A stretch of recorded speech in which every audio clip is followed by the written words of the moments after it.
Yo, what is going on, everybody? It's me. What? Have you had a haircut? Yeah? It's awful.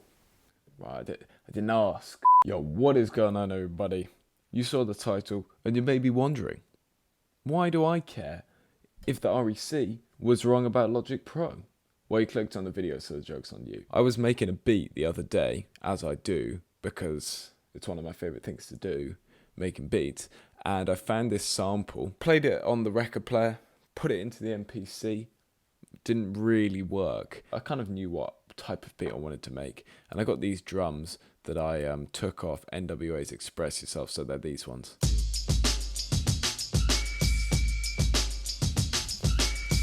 Super hard. And then I got the sample, and when I put it in Logic Pro, it kind of, because I can easily see the grid markers and stuff, it kind of just worked. And literally the beat is just drums, this sample, and then one vocal sample, which kind of doesn't really do anything. And just things like this guitar, this guitar, all it's doing is this. It's not really doing anything. It's kind of little extra things like that are really easy to put into Logic Pro, because you just click new track, plug something into the interface, and you're good to go. I went mad on the scratches on this beat. You see how many scratches I've got 8 different types of scratches in this, so those are really easy because I just take the cable from there and put it into the front of the thing and just go, basically. So this is the sample that I sped up to 45 RPM for the start of the beat. I'll check it out.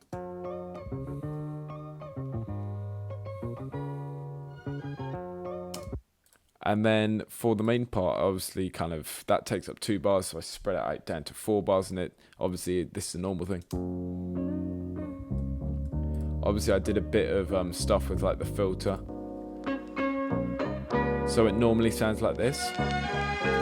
But I obviously put the low pass filter on there, because when you mix it with the drums are actually ridiculously like tinny, you know what I mean? So on the drums, I had to take out a massive section here at 4,000 to 6,000 hertz, like that, because the snare was just so high pitched and I didn't really like it. But also that was good because it made space for the scratches and hopefully some vocals that I'll get on it later.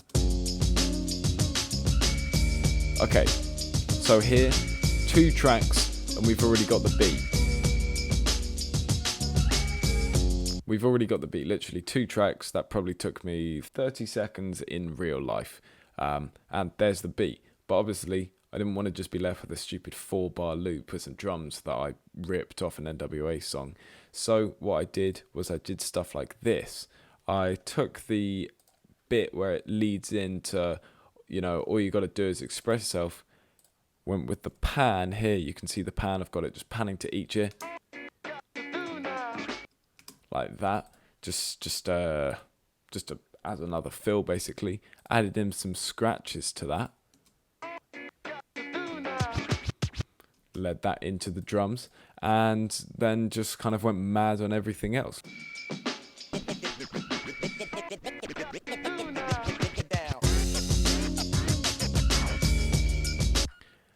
And all those noises you kind of hear are just me doing like one thing at a time. So this I've just put on a note and loads of delay. Really not very interesting, not very hard to do. This is that hit I was talking about where I'm kind of just like, dragging it back and stuff. Like that. This is a vocal sample that I got from Apple Loops.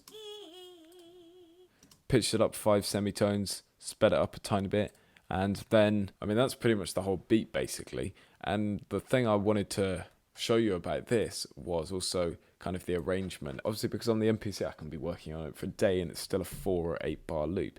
Here I managed to turn it into a song in about 30 minutes because it's easy. You just think of it as blocks basically. So I've got a 2-bar block there, 2-bar block there. These all come in as like 1-bar things, and I'm just kind of building the picture so it comes in like this. You got the next block.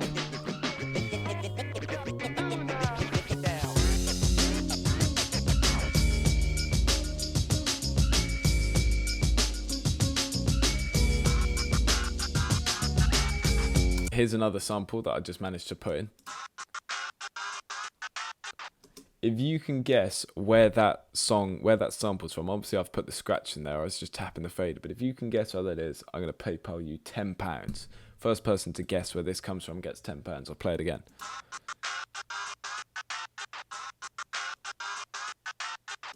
£10 is yours if you can guess that. So, here's how it sounds again.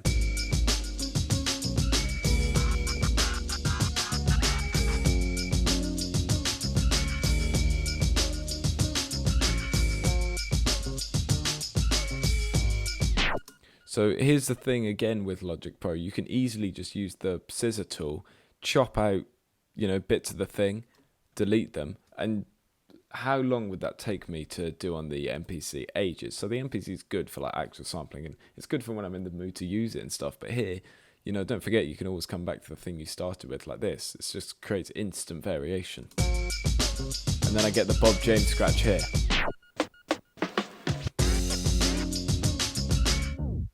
And then I put in just like simple things like that.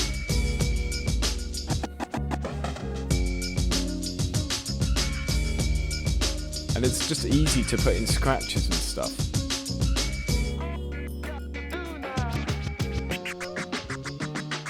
I'm just a master on the decks.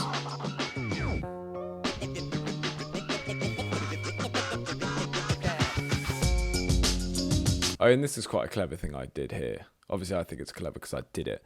But obviously, so you can hear with the sample here, if I put the metronome on.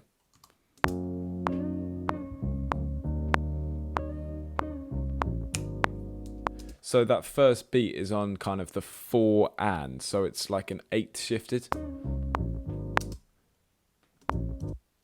So the first beat is actually here, and the start of the bar is here. It's 2, I know I'll call them ticks. I know it's not ticks, but 2 kind of lines away from here. And then up here, just to create some variation, what I did was I shifted the whole thing 2 ticks. So now that first beat is on the bar.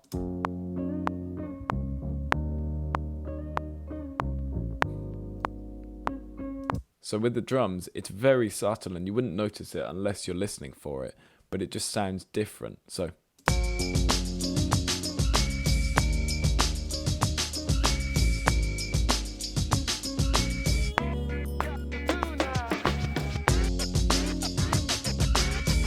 now we're back here where it's 2 ticks forward where the normal sample is, because even though the normal sample's in 4/4, I guess it's just slightly swung a bit. So obviously you change the rhythm a bit, that's where you start to get creative. And then obviously here I just did some stuff where I change up the drum beat a bit. So check this out over here.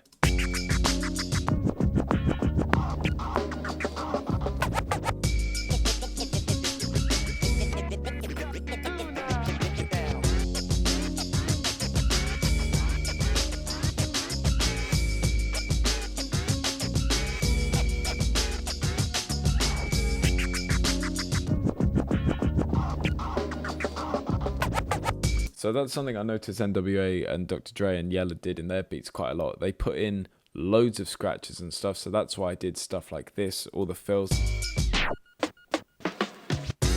Like that, just to create some variation and, make it interesting basically. And then also here, I noticed they sometimes change up the drum beat. So this is why I've got this drum break in here and scratch it in.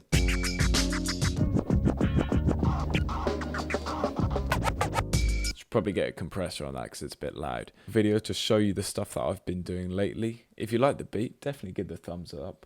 And if you really like the beat, definitely subscribe. I'm going to try and get some vocals on this, see how it comes out, to hopefully make a full song because I wouldn't want the beat to go to waste. But yeah, thanks for watching. Have a brilliant rest of the week, and we'll see you on Saturday for the next one.